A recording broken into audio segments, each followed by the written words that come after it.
I never thought I'd see the day where I'd watch a show about Bocchi from Bocchi the Rock getting isekai'd into a fantasy world where she becomes a math nerd, and at some point, because she's so timid and afraid to talk to people, she has to learn how to do voiceless casting because she can't speak out loud. That's Silent Witch. And so far, I absolutely love this freaking show. And yes, a lot of that has to do with the dork, timid character that is Monica. She's a little cute, adorable thing that I just want to root for constantly. But additionally, along with that, yes, visually a very beautiful looking show. I love the character designs, and so much of the chemistry of the characters is just absolutely nailing it. But I watched the first 2 episodes of the series, so let's jump into my thoughts on it. First things first, what is Silent Witch about? It opens up in the Kingdom of Radil, where we have at this one territory, these dragons keep attacking, this legendary black dragon shows up, but then it's quickly taken out by one of these 7 sages. This kingdom has 7 sages. They're basically the top of the mages, and one of them is the Silent Witch. The Silent Witch takes it out. Then we cut over to where the Silent Witch lives, which her name is Monica, and we find out very quickly why she's known as the Silent Witch. And this is because, yes, back when she was at the academy and learning magic, she has massive, massive social anxieties. Like, this girl cannot speak up in front of people, and she just, like, to the point where she convulses and vomits and passes out. That bad. Well, yes, whenever you do your, examinations and whatnot, they're going to want you to speak out the incantations. And humans normally cannot create magic, or at least manipulate mana, without doing an incantation. Well, because she couldn't speak, she decides to overcome this by figuring out how to do spell casting without incantations. Yes, it even points out the fact that normally people would probably figure out how to get over their social anxieties. That would probably be easier. No, she makes the impossible possible by figuring out how to do silent casting. And she pulls it off. And she succeeds. And this all leads to some point where she gets so good at this stuff that she becomes one of the 7 sages. But yeah, now that she's done this and she's become one of the sages, she still hasn't gotten over anxieties and her social anxieties. So she's living secluded, hidden away in this little forest, this little hut. Every now and then this little girl, brings her food from the nearby village and she pays them for it. But unfortunately, this cute little girl that brings her food decided to rat her out to one of the other 7 sages who came by the village, looking for her. And yes, that is Luis. And Luis has a bit of a problem, and he's looking for his fellow 7 sage to help him out with it. See, at some point, the king has tasked him with protecting the second prince. And Monica quickly picks up on this. Well, that sounds bad, because aren't you a part of the first prince's faction? And he says, yeah, I can kind of guess why the king had me do that. My own speculation is that, yeah, I'd probably assume that the king, knowing that one of the 7 sages is backing the first prince, having him protect the second prince would probably prevent them from, having any sort of clashing. But yeah, Luis has a problem because, yeah, this second prince is now going to this academy. And since Luis is so beautiful and so well known and so pronounced, everybody would be able to spot him. He can't go undercover as a bodyguard.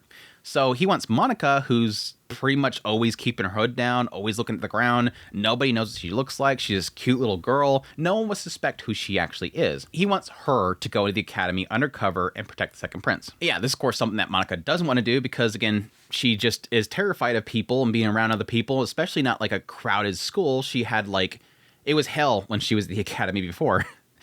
But Luis is like, look, you're one of the 7 sages. You need to fulfill your role as one of the 7 sages. Act like a 7 sage, go there and do that. And of course, kind of pressuring her, she kind of has to bend to it. He ends up creating a cover story for her, having her be one of the daughters of this count, which ends up being the territory that she saved from the dragon, which kind of worked out for that count. She ends up going to the academy, meets a classmate that's trying to kind of reach out and talk to her, but she's too unable to kind of speak out. Eventually, she overcomes that. She has a run-in with the prince where they're trying to lay a trap for somebody that might be trying to assassinate him. And now they think that Monica is trying to assassinate the prince. And in order to clear her name of possibly being an assassin, she now has to find the assailant who's trying to attack Felix. Which I guess works out in the end, but it's kind of bad to be an undercover bodyguard, but at the same time, everybody thinks you're the assassin. And that's the story so far. There's a lot of backstory that gets into Monica herself and really kind of diving into sort of why she is the way she is. One of the little flashbacks that we get is Monica sort of watching her father as her father is kind of digging through a whole bunch of math. Like, this guy was trying to solve some massive formula. And he even points out at some point to his daughter Monica that, yeah, I don't even think I will be able to solve this in my lifetime, but that's okay. It was sort of a message at the time about the idea of doing things that seem pointless, because at the time Monica was struggling over sort of trying to thank people for helping her out, or at least reaching out to help her out. Like, again, this classmate Lana, who is trying to help Monica, fix her hair in a way that's cute. And Monica couldn't thank her. You had the fact that Felix himself even picked up all the nuts that she had dropped when she went out to go eat. She wanted to thank him, but couldn't. All these people were doing things, and she wanted to thank them, and it was almost a sense of doing things that you don't normally do. Do I want to fix my hair up? It seems pointless. Why would I want to do that? That kind of stuff. There was a message in there from the father that Monica needed to challenge herself, and now she's sort of trying to apply that stuff to her current life. Challenge herself to step out there and say, hey, Lana, thank you for fixing my hair. Can you show me how to fix my hair? Even though I feel it's pointless, it's almost a way of connecting to another person. One of the other flashbacks that we get of the father is him buying her a tape measure. And we get this little sense that everything in the world itself has numbers. And she loved using this tape measure everywhere and measuring everything. And again, how her father seen that everything in the world has numbers to it and values to it, and how she sort of kind of took that whole concept there, that now she sees that everything in the world has numbers. And the last one, a little bit more tragic of a backstory, is it does seem to imply at some point her father messed up, or at least somebody that is now in possession of Monica believes that everything is the fault of the father. She's now in drabs, she's locked up in some room, and this guy is infuriated by this mistake that he claims that her father did. And also yells at her never to blurt things out again. So I'm sort of getting a sense here that at some point in the past, her father was working on something mathematical, and this love for numbers and this challenge has sort of been kind of bestowed upon her. But at some point, something messed up. Something her father was involved with messed up. And now she's being told to keep her mouth shut. Don't blurt things out. Never speak up again. And I think that's probably something that's caused a lot of fear for her in speaking up. There's even this point where she's before the second prince, and she's talking about how, I seen this guy outside my room, and I think it was you because it has the perfect build. And it's like this measurement of shoulder width and waist width and all this kind of stuff in the figure. And she's blurting out all this geeky math stuff, again, showing how much she loves numbers. She's blurting out all this math stuff, and at some point she catches herself and says, I messed up again. And she's looking over and she's panicking, like, I just geeked out in front of these people and it was not what I was supposed to do.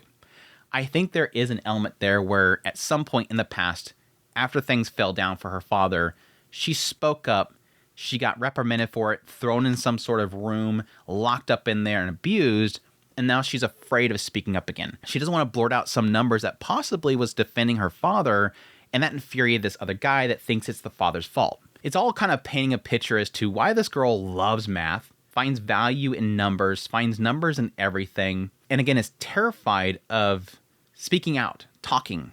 But still, somewhere in her past, finding these little nuggets from her father that's sort of pushing her to want to challenge herself, step out there.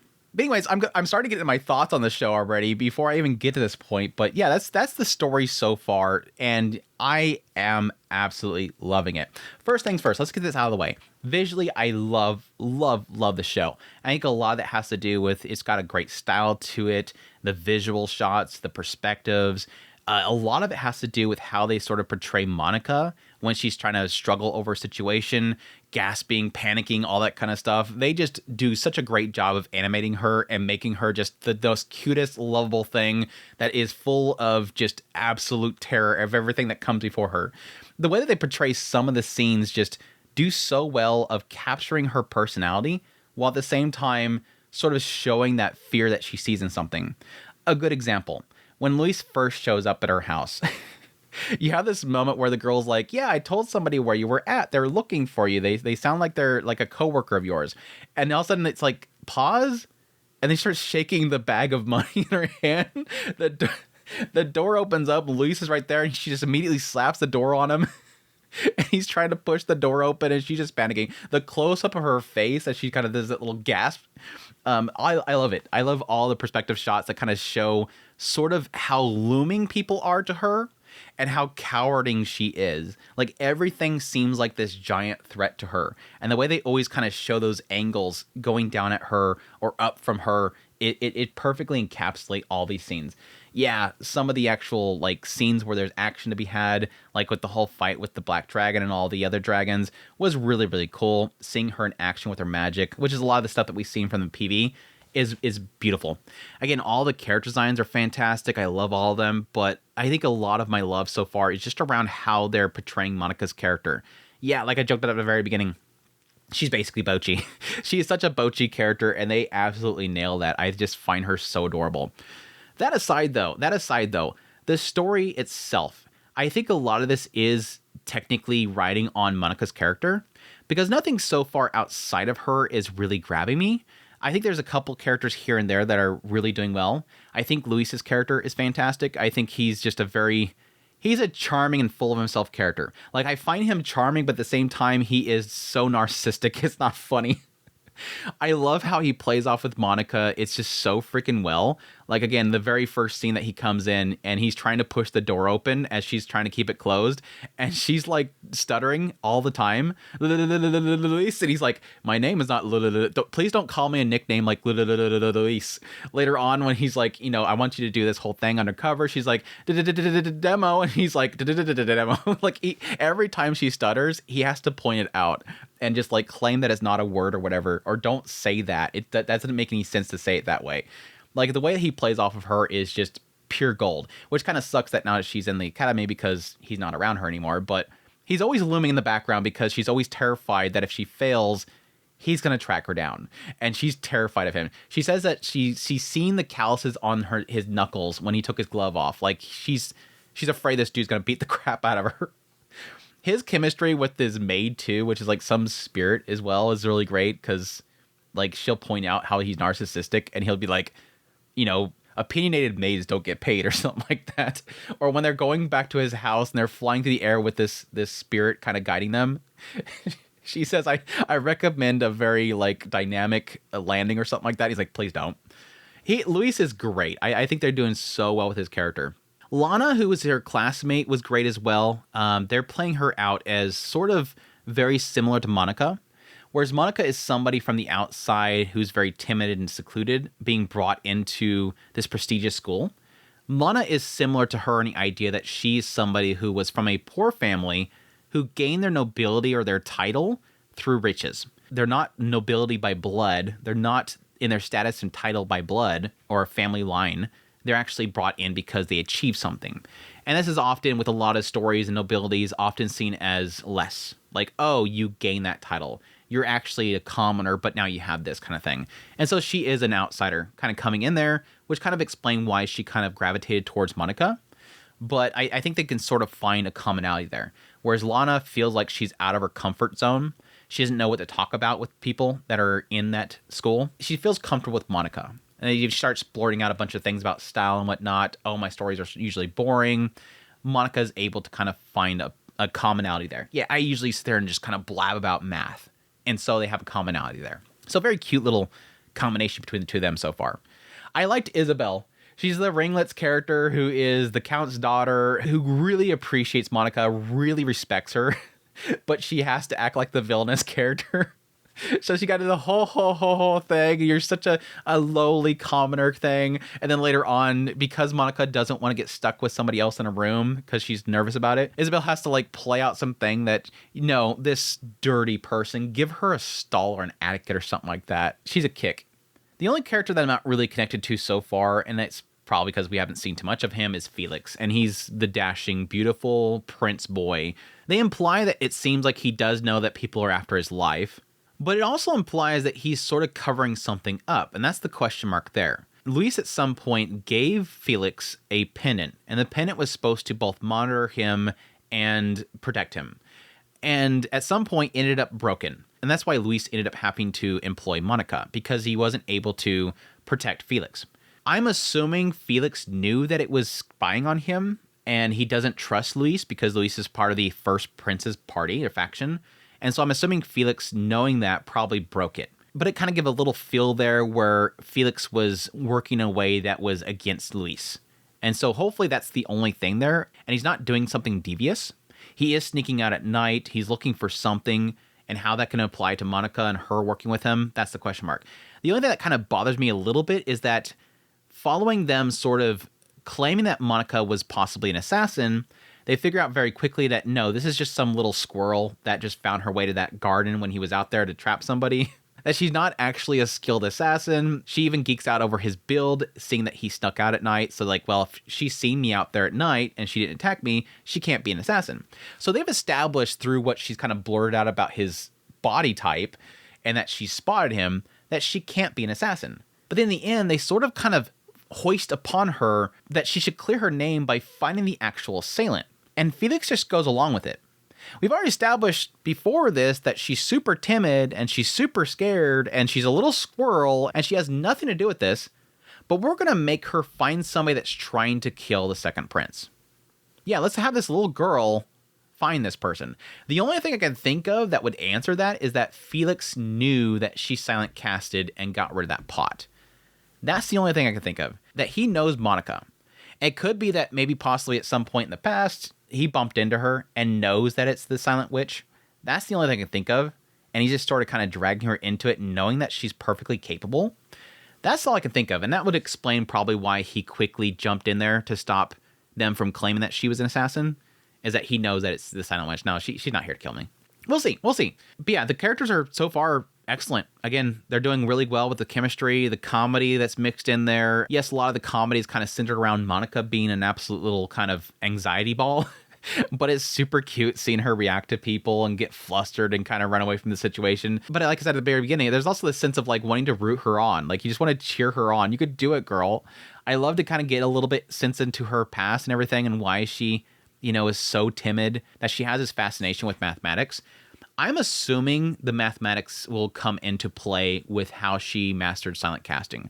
There's probably something to do with math or equations that comes into play for how to do that. They've already kind of shown a little bit of casting or incantations, and it's basically incantations. You say a bunch of different words and it makes the spell. So I'm assuming that there's a possibility that she's figured out how to turn that sort of into code. It'd be funny if they turned it into some kind of binary code or something like that. She's probably turned it in some sort of math, and she's able to think that math and it works. I think overall it's sort of played out that she is literally not speaking. So I don't think she's even saying like numbers. It probably has something to do with putting the mana itself through some sort of formula. But we'll see. I think it'll be very interesting to see how that plays out. Very curious as to why like Luis or other people haven't tried to force her to sort of teach him. Now, it could have, but she's getting this girl to actually teach them what she does in order to do that. The girl would vomit and pass out.